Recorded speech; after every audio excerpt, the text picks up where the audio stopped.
was the first show at Passe Muraille? Well, it was in the first show at Rochdale under the Passe Muraille aegis was a little show that for a brief period I had a partner named Al Morgan, and he was here because of the war. He was an American and he had a bit of money, and he put some money into Passe Muraille, and we worked alongside each other for a couple of months. How much? I think $3,000, which was an awful lot of money back Wow. then. But he didn't like the way things were going, and all of a sudden there was no money in the account, and he was gone. So he'd taken his money back again. And he went away and wrote children's books, very good children's books. So that, I can't remember the name of the show, but nobody came to see it. I don't think he wanted anybody to come. So this isn't Tom Paine? No. So we ran workshops on Admiral Road all through the early part of '68, and we, different kinds of trust exercises and birth exercises and all that kind of stuff. Birth? Yeah, birth. You shut your eyes and hear the music, and it's all We called them touchy-feelies. touchy-feelies. Yeah, we came to call them that, but they were wonderful because We will get to that because touchy-feely is absolutely verboten now, right?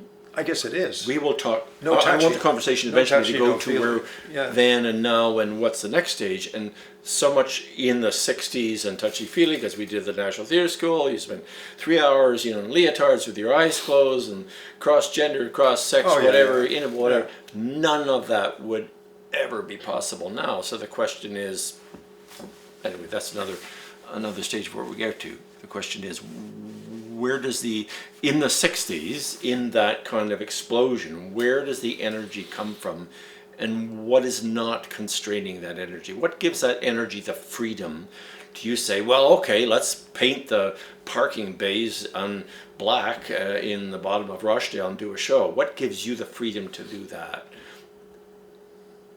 Well, I think it's comfort in numbers, because you can feel that you're buying into something that's going on all over the world.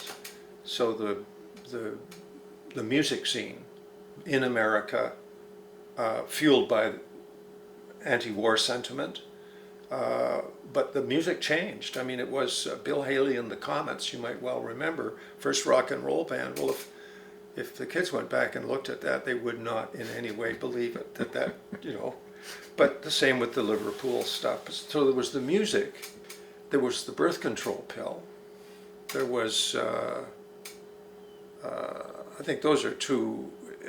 And the Vietnam War and the resistance to the war in Vietnam. Resist to that in a certain way, and you could be. I really think the pill had an awful lot to do with it, because it meant that people who didn't have sex because they didn't want to get pregnant were now having sex, and people were in a frame of mind to touch and handle one another. As you say, in the early days of the theater, that's what you did. You came in and rolled around the floor. Tom Paine was certainly rolling around the floor in leotards and then coming up, and you're the captain of a ship. And then next thing you know, you're a whore on the docks. And we, even back in '68, people played roles without respect to gender. Our company had 6 men and 6 women in it. So sometimes I wonder what all the fuss is about, because we had an Asian woman in our company. So Who was it? Do you remember? her name was Bernice Hune. She was terrific. What she is now? Well, I don't know. She was a visual artist. Oh, okay. And she did a lot of work with Mary Gardner and AA and those people. But she was also in the Tom Paine ensemble, and she was in the original Rochdale production. So to come back to your question, the first real Rochdale Passe Muraille production was in the parking garage in late 1968, and we had worked on it out of these workshops, and at one point we said, well, anybody who wants to be in this show can be in it. And people showed up. I don't know, maybe 40 people showed up, and 10 of them dropped out pretty fast. But we winnowed down from 30 people, and no one was fired.